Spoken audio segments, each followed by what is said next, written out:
Today, I wanted to share some thoughts on devotional service. And I say some thoughts on devotional service because this is a huge topic, devotional service. So, I'm just going to be sharing some things I've been meditating on. And when I speak, usually I am speaking about something I'm struggling with because that's what's in my mind. And so I have been wrestling with what is the nature of devotional service and how to improve it. Right. So in the Nectar of Devotion, Rupa Goswami identifies three important characteristics of devotional service.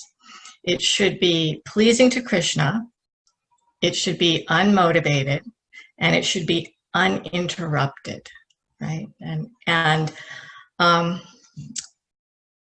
that uninterrupted part is really giving me a problem right now. The idea that devotional service must be continuously performed. I kind of have a mindset that, like a job, you work all week and then you have some time off, right? So I want the same thing with devotional service.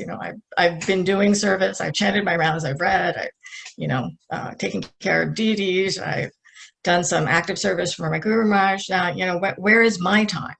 Right. So that's one thing that I'm struggling with. And then the other is the idea that we have to give up everything, right? We get nothing. We get to keep nothing. Krishna says in Bhagavad Gita, Sarvadhaman Parityaja, surrendered everything. We have to surrender everything, and then he's going to take care of us. He's going to remove all the sinful reactions. He says also, Yat Kuroshi, Yajasnasi, Yajuduhosi Dasi. Do whatever you do, whatever you offer, whatever you give away, do that as an offering unto me. Right? And these are very, very high standards. Right? So most of us, the majority of devotees in ISKCON, we're not at that standard yet, but we are striving to get there. And the cool thing about devotional service is the more we attempt to provide it, the more we're able to provide it. All right. Now, devotional service is important. I mean, we all know that, right? But there's a few reasons that I'd like to highlight. One is this is the way to attract Krishna. This is actually everything we're doing is to get us to the point where we can perform pure devotional service. We cannot go back to Godhead until we are prepared to perform pure devotional service. It's kind of like a senior thesis when you're in college, right? You can have straight A's in all your classes, you can get the award for community service, you can be a professor's assistant, so many things, but if you don't write the senior thesis, you can't graduate. So we may be doing so many things and doing them well and, pleasing our gurus and all of these very, very important things, which are very, very important. But if we don't come to the level of pure devotional service, then we just have to keep trying. So when I was in college anyway, I liked to procrastinate and put things off, right? And then at the last minute, I'd be scrambling, trying to get everything done so that I didn't fail, right? And I'm kind of applying that same principle to devotional service, right? That, I'm working on it, I'm getting there, but I'm not really prepared to fully commit because I've still got time, right? Only I don't. For one thing, none of us know how much time we have. And for another thing, I'm getting old, right? So it's hitting me square in the face how far I am away from pure devotional service. The other reason why devotional service is so important is because that's how we reciprocate with Krishna, right? We're personalists. That means we want to have a relationship with Krishna, right? Impersonalists don't strive to go back to Godhead. They strive for the Brahma Jyoti, so they don't have to interact with anybody. But we want to interact with Krishna. Bhakti Tirtha Swami used to say, love is a verb, right? Often I think of it as a feeling, right? Do I feel love for Krishna in my heart or do I not? And I'm very sentimental, so I can convince myself that I'm feeling love, right? That's easy.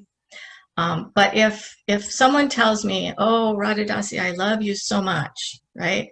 And I say, well, can you help me get out of this chair? And they say, no. It's like, well, how much do you really love me, right? You can't even give me a hand out of this chair, right? We recognize and we exchange love based on action. So if we're not performing or trying to perform devotional service, we're telling Krishna, I'm really not that interested in you. And, of course, he will allow us to do whatever we like. So he'll allow us to stay here. And then the third reason that I'd like to talk about anyway, why devotional service is important, is because we have to act, right? We have no choice. Krishna says in Bhagavad Gita, work as a sacrifice for Vishnu must be performed, because otherwise work is going to bind one to the material world. So if we're not attempting to perform devotional service, then what's going to happen? We're going to get involved in other activities. We have no choice.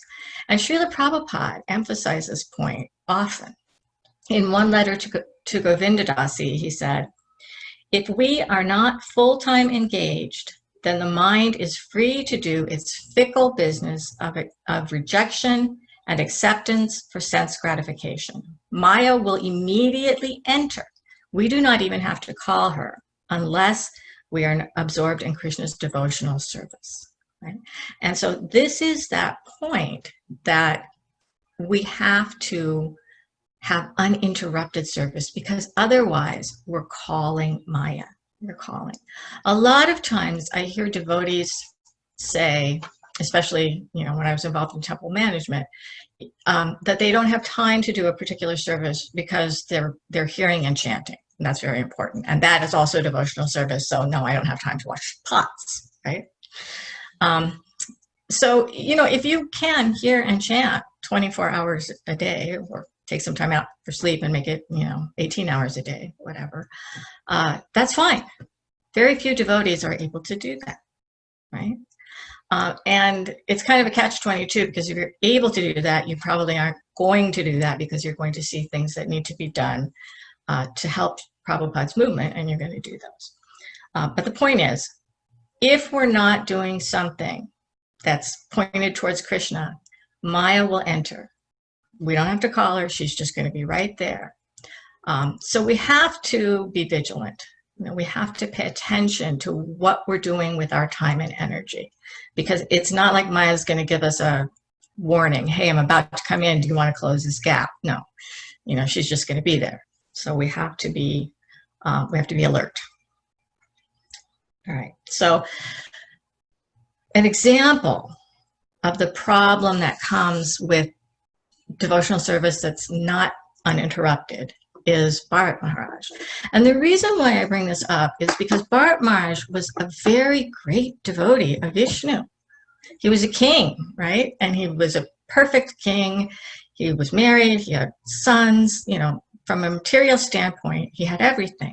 He did not hesitate to give it up, because he knew that his relationship with Vishnu was more important than these other things. So at the end of his life, he hands over his kingdom to his sons, and he goes to the forest to live in austerity and worship the Lord. And quite frankly, I can't imagine what it takes to do something like that.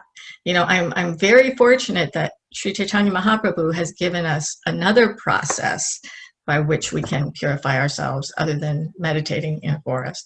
Because, even though my children are grown and, there's not a lot going on in terms of family life, I still am not prepared to give it up. It just baffles me how someone can be at that point, but he was, right? And many times when we see a senior devotee, or we think ourselves, as my false ego tells me, that, we are senior devotees, right? We think there's less risk of falling down, right? I know for myself, I'm very firmly fixed in my identity as a devotee of Krishna. There's very little likelihood that I would decide to walk away from ISKCON or walk away from Bhakti Yoga, right? So I get a little complacent, right? And I forget, to my detriment, I forget that it is still possible to fall down even while in the association of devotees, even while engaged in serving with other devotees, because it's an internal process, right? So my motives can shift, and then my activities can shift, and it can be very small. But as we see in the case of Bharat Maharaj, it can become very big, right? So Bharat Maharaj, having gone to the forest, practicing these austerities, he develops some affection for another living entity. He sees a fawn whose mother has died in the birth process, and the fawn has no protector, and he becomes the protector, and thereby develops affection. That's a natural consequence. When we take care of someone or something, we become attached. And that's not bad. So far, he hasn't committed any sinful activities. He's doing something that is materially admirable. But what happens is his affection for the fawn grows, and it starts to interfere with his meditation. He begins to decrease the meditation time so he can increase the time with the fawn, right? And so he doesn't reach that level of pure devotional service, right? At the end of his life, he has to take birth again, because the Lord does not forget our service. He says there is no loss or diminution in this path. So even in his next birth as a deer, Bharat Maharaj remembers past. He doesn't lose his spiritual knowledge, and he's able to get the association of devotees by being around the hermits who are meditating in the forest. He has to take another birth, a third birth now, and as Jad Bharat, he puts into practice the lessons that he learned. In other words, he makes a very extreme effort not to become attached to the material energy, and is ultimately successful, right? But even a great devotee like King Bharat can miss the boat, fail to finish their senior thesis, not get to the level of pure devotional service if they have that little space that lets Maya in. So we should be cautious. We can also be grateful, that Srila Prabhupada and Sri Chaitanya Mahaprabhu have given us a much easier process for making advancement. But we should remember, whatever situation we're in, anytime that we're not getting to Krishna, we're inviting Maya in, and she's going to invite us to spend more time with him.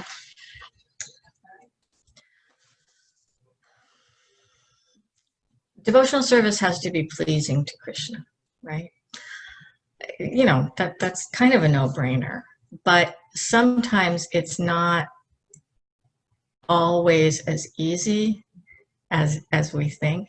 And what I mean by this is sometimes I am discouraged about performing a service that I should be performing because I'm thinking on a material level instead of thinking about what is pleasing to Krishna. And just as an example, I recently was asked to do a service that I knew would spark some criticism from certain devotees. And that criticism tends to be done on social media and, tends to get loud and not very pleasant. And my first instinct was, no, I'm not going to do the service. There's no point in agitating these devotees, and, I don't want to be criticized, right? But when I thought about it a little more deeply, I realized, wait, avoiding criticism isn't the point of this process. The point of this process is to please Krishna, right? And when I looked at it from that point of view, it became clear that it was a service that I should take up, And it really stunned me how easy it was for me to forget what the point of devotional service was, that it is to please Krishna, not to avoid criticism.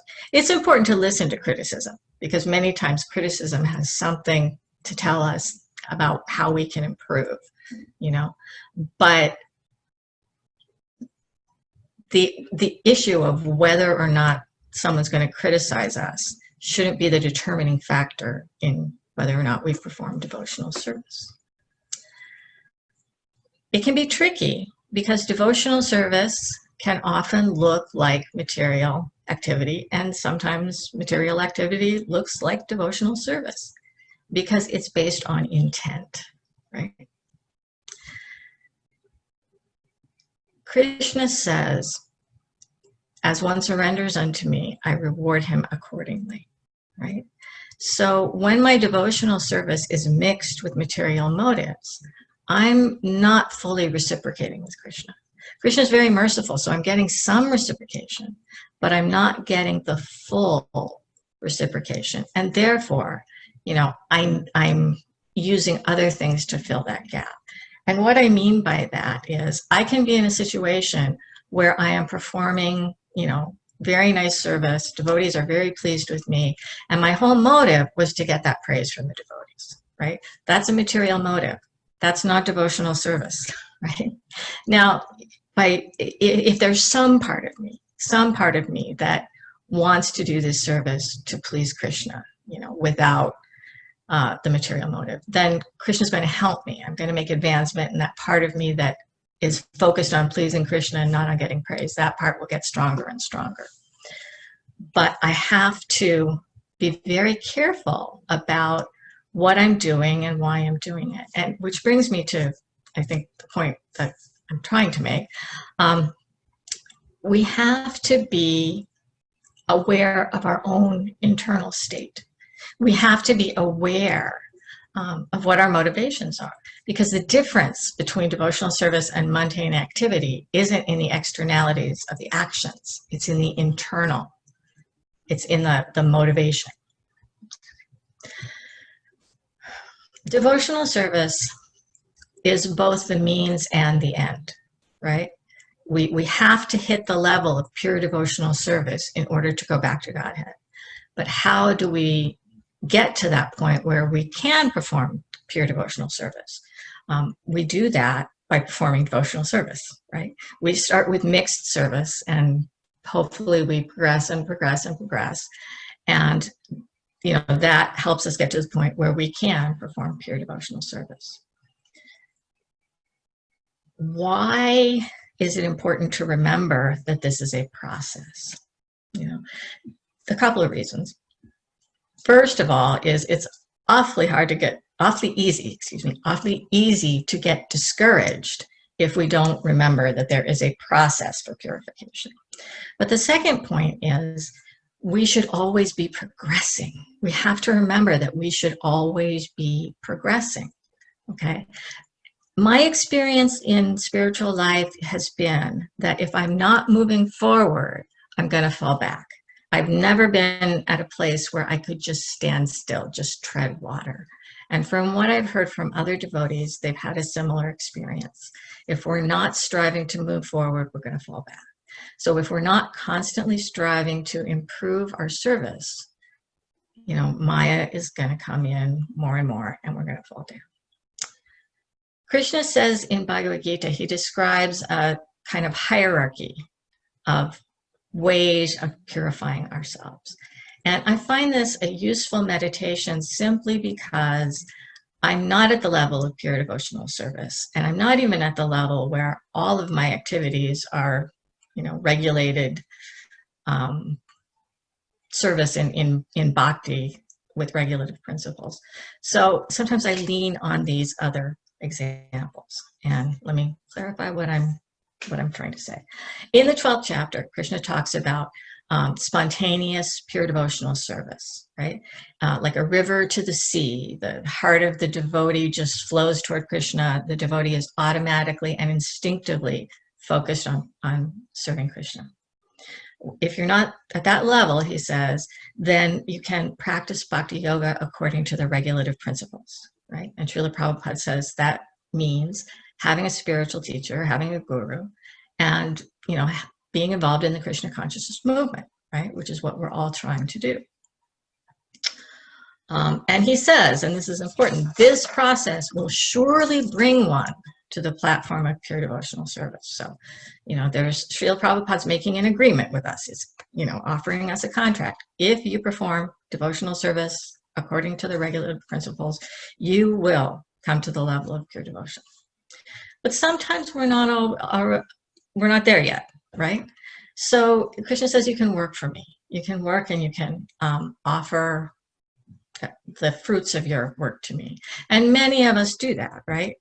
Just as an ordinary part of our grihastha lives, we earn money, we give donations to the temple. So, that helps support our attempts at bhakti under the regulative principles. He says we can perform welfare work. In other words, try to help society, try to help other people, okay? That's been very helpful for me personally, because I have to go to work. And I really have a hard time seeing my work as part of my devotional service, right? So I lean into that concept of, well, if I can't be on the pure platform, let me at least try to help someone else, right? And by doing that, it reinforces for me that the purpose of my work is not to get more material stuff, right? And that's an important reminder because I'm not on a pure level yet. And then also cultivating knowledge and cultivating renunciation, So my point is we progress towards pure devotional service. And also, we can integrate all of these processes into our lives if we're not at the stage where we can fully 100% commit to nothing but direct devotional service. Srila Prabhupada says, if we want to make progress towards pure devotional service, we have to cultivate a certain mindset, right? And that mindset is that nothing is mine, right? In the Bhagavad Gita, in the 3rd chapter, Krishna says, therefore, Arjuna, surrendering all your works unto me with full knowledge of me, without desires for profit, with no claims to proprietorship, and free from lethargy, fight. All right. So again, this is that what seems to me an impossibly high standard of, surrendering everything unto me, thinking fully about me, with no desires, no sense of ownership, work for me. And yeah, that's hard. All right. But Srila Prabhupada emphasizes in the purport to this verse that we don't claim proprietorship of anything, right? There's one example Srila Prabhupada used to give when people talk about renunciation. He would say, what is yours to renounce, right? He said, it's as if I go into the Bank of America, right? And I say, oh, I renounce all of the resources here in this bank, right? It's meaningless because I never owned the resources in the first place, right? So we have to cultivate this mindset and understand, I don't actually own anything. Nothing is mine, in order to progress in spiritual consciousness. So there are a couple of things that I still think are mine, all right? One is my time, right? As I said, in the beginning, I still have this sense that after I've done so many devotional activities, I am entitled to a break, right? Some of that time should be for me, right? And I'm seeing my interest as separate from Krishna's, and I'm seeing myself as the owner of this time. And the other thing I have a problem with is reputation, right? If I do something, I've gotten to a point, I've progressed to a point where if I do something wrong, I can accept criticism, right? But when I do something right and I get criticism, I'm really indignant because I feel like I'm entitled to have a good reputation if I do good things, right? But that's not mine either. That's not mine either. So understanding our own motivations can help us to see where we need to reinforce Krishna's lessons, where we need to dig deeper and make further sacrifices. Because as I said before, devotional service and material activities can look exactly the same. In Gita, Krishna says that, the ignorant man performing his daily activities may look exactly like the spiritualist who is working in full God consciousness, right? And he says what makes the difference is the desires, right? Because the materialist has a desire for material sense gratification, and the devotee has a desire to please Krishna. So from the outside, it is sometimes very difficult to tell what is devotional service and what is not, because they're going to look exactly the same. The only way we can be sure that we are performing devotional service is by being aware of our own internal motivations, right? And the false ego and the mind have been working together since time immemorial to keep us in illusion. So they're going to cover up our motivations to the extent they can. And that's why we have to really drill down and figure out what it is that's motivating us. Oftentimes, we get little clues by what upsets us, okay? And I'll talk about that more in a minute. One example of a devotee who was performing devotional service but looked like something completely different is Pundarik Vijayanidhi, right? Now, he was a disciple of, I think it was Madhavendra Puri, and he came to Navadvip, and he was a very wealthy man, right? So he lived in opulence. You know, if you look at him and look at, say, you know, Srivas Thakur or Advaitacharya, they look like they're coming from two totally separate worlds. But Mukunda knew Pundarik Vijayanidhi, and he brought Sri Gadadhar to see him. And when they came in, Pundarik Vijayanidhi is lying on this very opulent bed, dressed in this very opulent cloth, chewing betel nuts and spitting the juice all over the place. And he just looked like someone who was a complete materialist. And Gadadhar was kind of, you know, taken aback, like, why have you brought me here? You know, who is this person? And, you know, why do I want to see someone who is so obviously attached to everything material?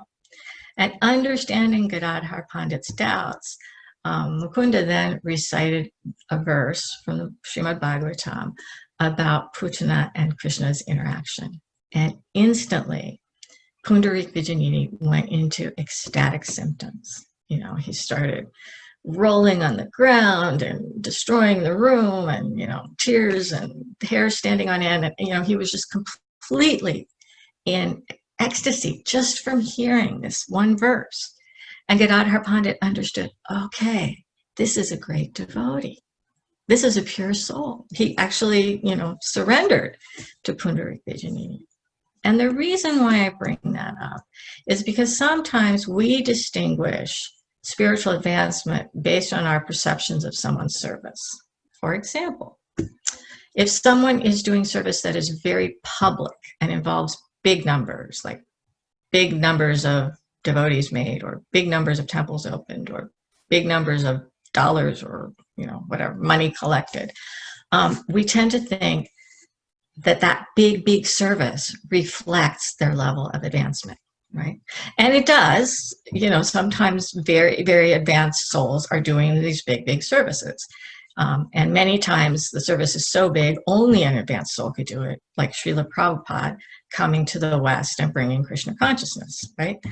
That was impossible by material standards. So he was an advanced soul, and it took that advancement to do that. But the fact that somebody does big service in a public way does not mean that they are spiritually advanced, right?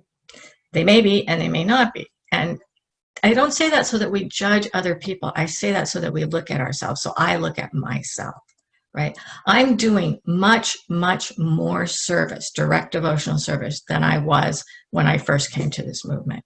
And so I tend to get complacent and think, oh, I'm making so much advancement, isn't it? Yeah, I'm not, you know, I'm not making as much advancement as I think, because the internal state isn't changing that much, right? And similarly, we may see devotees who are doing private service, right? They are at home doing their service, or they're doing simple, you know, things like cleaning, cooking, you know, things like this. And we tend to think, okay, well, that person's not going to have a lot of spiritual realization. I don't need to hear from that person.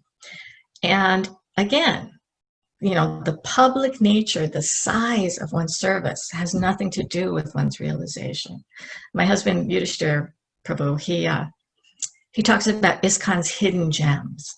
And these are the devotees who are in the background, you know, doing something with dedication and with pure motive, right? 100% pure desire to please Krishna, desire to please the devotees. That's the test, not the size of the service. Radha Swami was one of those hidden gems for many, many years.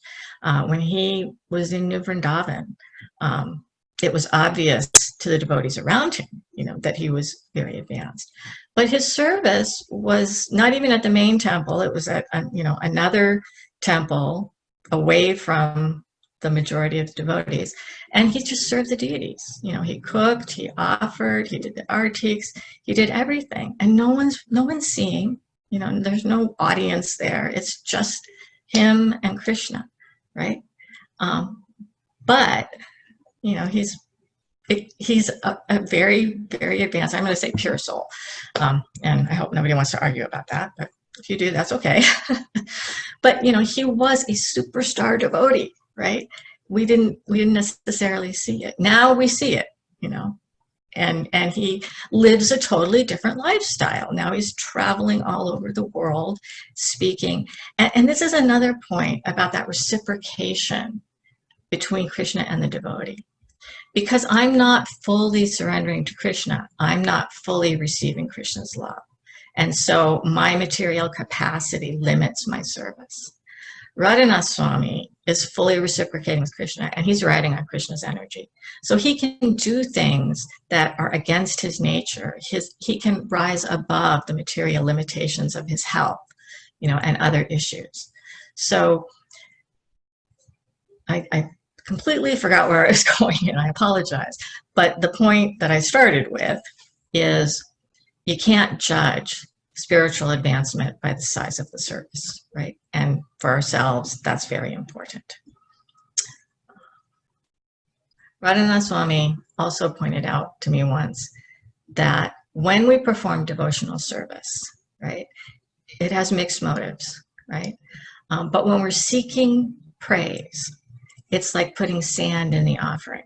So I've got this wonderful dish of halva that, some devotee has prepared with love and devotion to Krishna, asked me to offer, and I'm sprinkling the sand of my desire for praise all over the offering before I'm handing it to Krishna, right? That's not very nice. It's something that, at least in the abstract, I realize I don't want to do. So how then do I get to the point where I'm not going to do it anymore? Right?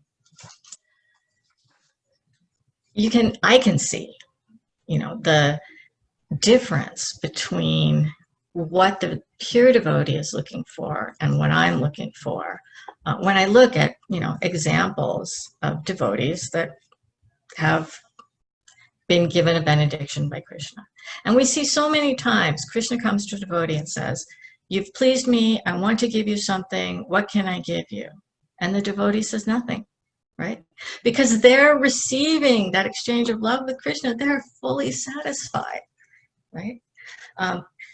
Sri Chaitanya Mahaprabhu, when he was a boy, would harass this Kolovich Sridhar who sold banana leaves. He made plates and cups and sold those. Sold the products of the banana trees, which in India at the time was not a very lucrative profession because banana trees grew everywhere, and it's not that hard to make them into plates and cups yourself, right? So he would get just a tiny bit of Lakshmi, and he would use half of that for worship of Mother Ganga, and he would live on the rest. He was so poor that when he would, at night, he would cry out Krishna's name spontaneously, but he was so poor that the neighbors thought he was crying out in hunger. And so they would, throw vegetables at him and say, "Okay, now you have something to eat, quiet," right? So when Sri Chaitanya Mahaprabhu revealed himself to the devotees, he asked them to go and get Kolovich Sridhar. And they didn't even know who Kolovich Sridhar was, right?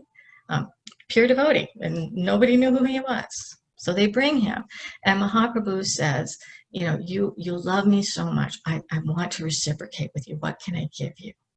And he says, all I want is is to constantly remember how Nimai used to come and steal my banana flowers and my banana leaves. That's all I want. I just want to remember when you would come and steal from me, right? Only somebody whose heart is 100% full could make that request. You know, all I want is to remember you, Lord, right? And similarly, you know, Murari Gupta, you know, Chaitanya Mahaprabhu asks him the same question, and he says, I just want you to promise me that I'll always be in the association of devotees, right? And the one that really tugs at my heartstrings is poor Mukunda, right? Okay, Chaitanya Mahaprabhu gets really angry with him and says, you know, he's been listening to impersonalists, you know, this wretched devotee. He comes here and sings so sweetly, and then he goes away and begins to beat on my arms and my legs because he's listening to these impersonalists who say that I have no form. You know, they're cutting off my arms and legs, and he's listening to them. You know, he's banished, and Mukunda's heart breaks, right? And he says, you know, will I never get your darshan again? And Mahaprabhu says, in 10 million lifetimes. And Mukunda becomes ecstatic with joy, right? Only 10 million lifetimes? Only 10 million lifetimes, and I will get your darshan again? And of course, this melts Mahaprabhu's heart, you know, and he embraces Mukunda. And I think about myself, you know, I do that a lot, obviously. But, you know, if someone told me you're going to do a service and you're going to wait 10 years for some kind of reciprocation, I'd have a hard time with that. 10 months, I'd have a hard time, you know, even 10 days is pushing it, right? So to have that level of surrender where I can endure anything, as long as I know that, you know, Krishna's there at the end, I can endure anything, you know, that's where we would like to be. Right? And then there's so many examples also of devotees who, when they are asked for something, you know, what do you want? They want to help others, right? Prahlad Maharaj says, you know, please save my father, this horrible demon who tried to kill me in so many ways. But his thought is, please save my father and please pacify all envious beings. You know, Vasudev Dutt tells Sri Chaitanya Mahaprabhu, you know, and he has leprosy, right? His body is decaying around him. There are living entities living in his flesh, right? And he doesn't ask for anything for himself. He says, I want everyone in the world to be saved. So, you know, you please give me their sinful reactions and take them back to Godhead, right? So I like to meditate on these things because it reminds me, you know, where I am trying to be, because I do get complacent and I do start to think that I've made some advancement, right? And it's a dangerous place for me to be. Okay, so how do we get from where we are to where we're going, right? And, you know, and we all know the processes, you know, we all know the technicalities. We chant, we read, we take prasadam, right? And avoid non-prasadam. We associate with devotees, and we perform service. By performing devotional service, we become purified enough to want to perform more devotional service, which purifies us some more, and that's wonderful. When I was a young devotee, if a newcomer came to the temple, we all tried really hard to get them to do something, like sweep the patio or, you know, wash some pots or just do something for Krishna, because that was going to jumpstart their spiritual life. And I remember being told that when someone performs service, Radharani looks at that person and says to Krishna, see that devotee? See what nice service they're doing? Please help that person. That Radharani wants so much to magnify any little thing that we do for Krishna, because she's the mother of compassion, right? So we have this process. It's powerful and it works and it's wonderful, right? But we can do things that help us make progress more quickly and keep us from falling back. And in my case, that's kind of what I'm focused on, is, you know, not falling back. So I said before, we have to be aware of our own internal states, right? We have to pay attention to our own motives. And I had an experience recently that kind of shocked me at how much I was holding back from Krishna. I was feeling really frustrated and uptight, which is always a sign to me that I need to stop and think about what I'm doing or not doing, because that's why I'm frustrated and uptight, because I'm failing to do something I should be doing or doing something I shouldn't be doing. And it was centered around feeling like I didn't have enough free time, right? I told you free time is a big thing for me right now. And so I was talking with a friend and I was trying to articulate, what was so frustrating about having my quote unquote free time, intruded upon. And I heard myself saying, I've given up so much for Krishna. I don't see why I should have to give up even more. Right? And the minute I heard those words, I thought, my God, I'm insane. Right? That makes no sense at all. First of all, I haven't given up anything for Krishna. Nothing was mine to begin with, right? All I've given up is the illusion that I have something, And second of all, this idea that I shouldn't have to give up any more. I mean, I know full well 100% that we're supposed to surrender everything. My head knows it. But clearly my heart doesn't, because my heart is saying, no, it's not fair. I should be able to play, solitaire on the computer for half an hour, right? I'm not asking for very much. Why, Krishna, why can't you be satisfied with, this much instead of wanting this much, right? Okay. So, as I said, it was kind of shocking to me because I honestly thought I had made more advancement than that. I really did. And it became so clear to me that, no, you haven't, you're still struggling with this. And so, I could get discouraged. I could, but then I thought, well, why should I be discouraged?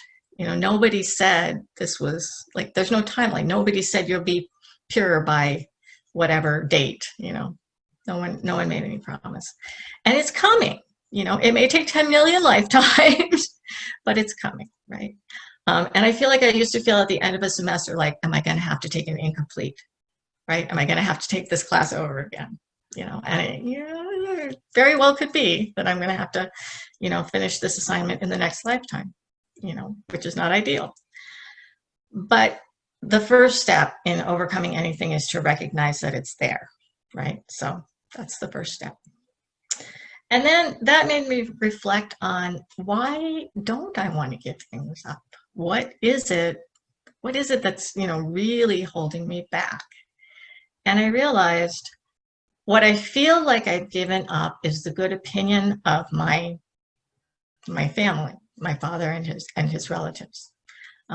They are very successful materially, most of them. And in my family, I'm the black sheep, right? I'm the loser. I'm the one who never did anything with her life, right? And in the back of my mind, there was apparently, I have been holding on to this idea that at some point they were going to understand and say, oh, we get it. We understand what you did with your life and it's so great, right? And then my favorite uncle died and, it's like, he never got there.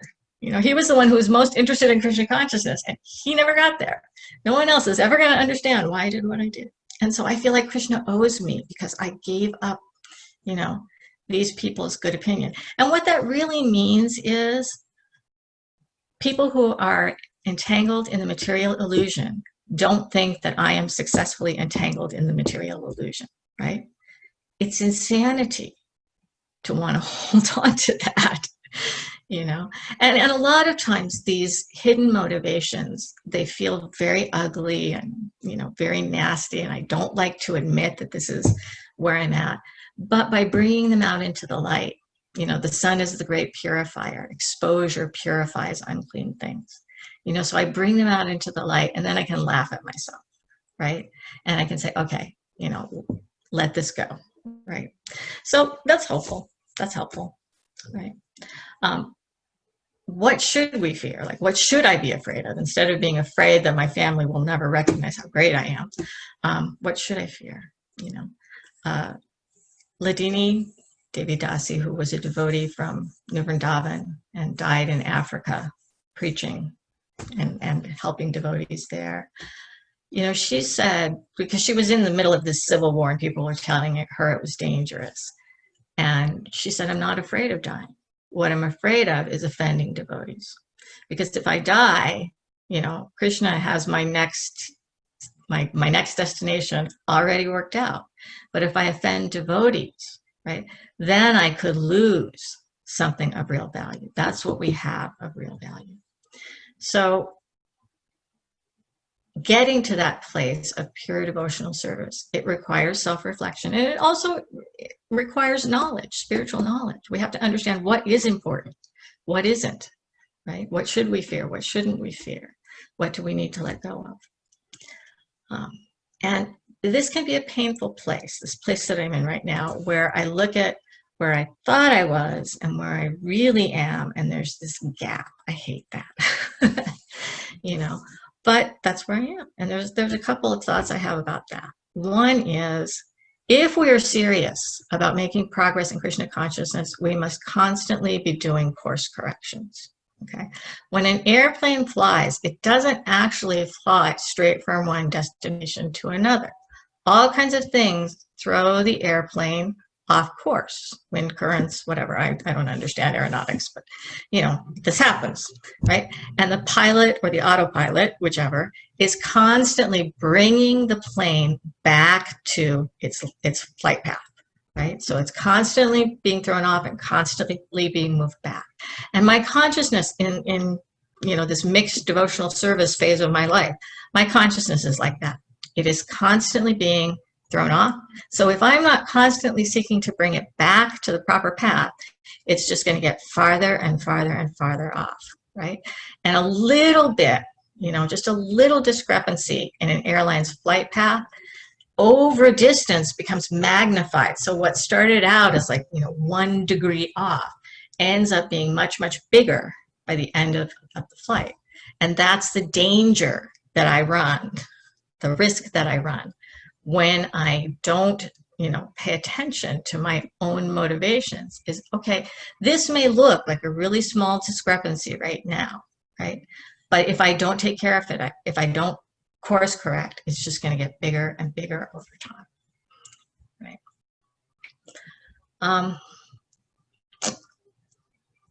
At the same time, right, I know that I'm not on this pure level. So I set goals for myself, right? Let me increase my reading by so many pages. Let me increase my japa. You know, let me make my japa of better quality. Let me reduce the amount of time I spend playing solitaire, right? All of these things. And one of the problems I was having is I was mistaking the achievement of those goals, you know, for the goal, and they're not the same thing. And I heard a devotee say something once that helped me understand this point. You know, he said, when you're practicing archery, sometimes, you know, you have to stand closer to the target, right? Because you're new at it. You don't know how to do it, and you're not going to learn unless you stand closer to the target. But you should never forget what the actual distance between you and the target is supposed to be. You don't, you know, get good at archery from 2 feet away and stop there. You want to keep increasing so you get better. And it's the same thing with devotional service. Achieve those small goals, but don't, you know, and I'm telling myself this, not you, Prabhus, I'm telling myself this. Don't become complacent because you're achieving your small goals. You got to keep trying, right? Don't move that target. Now, people frequently, the most common reason why I think that we have trouble recognize our own motivations, and we want to cover up that discrepancy between where we are and where we want to be. The thing that usually is motivating us is it's painful to see ourselves falling short. You know, it's not fun, and it can be very discouraging, right? So in addition to turning our laser focus on ourselves rather than on the rest of the devotees, which, is a nice little distraction. What's wrong with you? So I don't have to look at what's wrong with me. But when we turn that focus on ourselves and we see our own limitations and distractions, we also have to cultivate the faith that Srila Prabhupada will save us, right? Krishna is not ungrateful, right? He remembers every service. I mean, he promises us there's no loss or diminution. So even if you don't get it 100% right, you pick up right where you left off in the next life. But also, he remembers our service, but not necessarily our mistakes, right? Krishna is not vindictive. He's not. It's not like with the Yamaraj, whose service is to note down all our misdoings and see that we're punished for it. Krishna's not operating like that with people who are striving to become his devotees. And a great example of this is his treatment of Putana, right? She came to kill him. That was her motivation. This is not devotional service, right? She came to kill Krishna. But because she acted as a mother, and let him nurse at her breast, which was smeared with poison, but let him nurse at her breast, he gave her liberation. Right? So he accepted this service of being a mother and minimized the dark intention, the dark motivation. Not that, we should expect to be forgiven for our dark motivations, but we can recognize there that even though we're making mistakes, even though we're not pure devotees, Krishna is pleased with the part of us that can offer something. Krishna's pleased with that, and he's going to help us increase and increase. Cultivating gratitude. Cultivating gratitude is a really important part of this also, right? If I'm focused on being grateful to Sri Chaitanya Mahaprabhu for giving us this Sankirtan process, right, then I'm keeping my mind fixed on the fact that this process is doable, that it's going to work, and that I am going to reach the goal of pure devotional service. Okay? So ultimately, if we stick with the process, okay, we will develop that higher taste that the pure devotees are receiving. And it's not that we get the whole package all at once. It's not like you have to complete the whole course before you get any feedback, right? Krishna's reciprocating with us all along the way. So the more and more we advance, the more and more taste we're getting, right? And so we will get to that higher taste. We will get to that platform of pure devotion. Krishna's going to make that happen. We actually can't make that happen. Krishna's going to make that happen, okay? But what we have to do is stick with the process, do our duty, right? And be willing to let go of things, or be willing to ask Krishna to help us let go of things, right? There's a saying that I used to hear that, when Krishna takes something away from me, I don't want it to be covered in claw marks. In other words, if I'm holding on to something so tightly that Krishna has to pry it out of my hands, right? All I'm doing is holding myself back, right? So I pray for Krishna to take some things away, right? But some things I'm not ready to pray for him to take them away, right? So I pray to become willing for him to take them away, right? Constantly cultivating detachment from things that are going to hold me back. Even if I don't have that detachment yet, constantly remembering that that's the goal.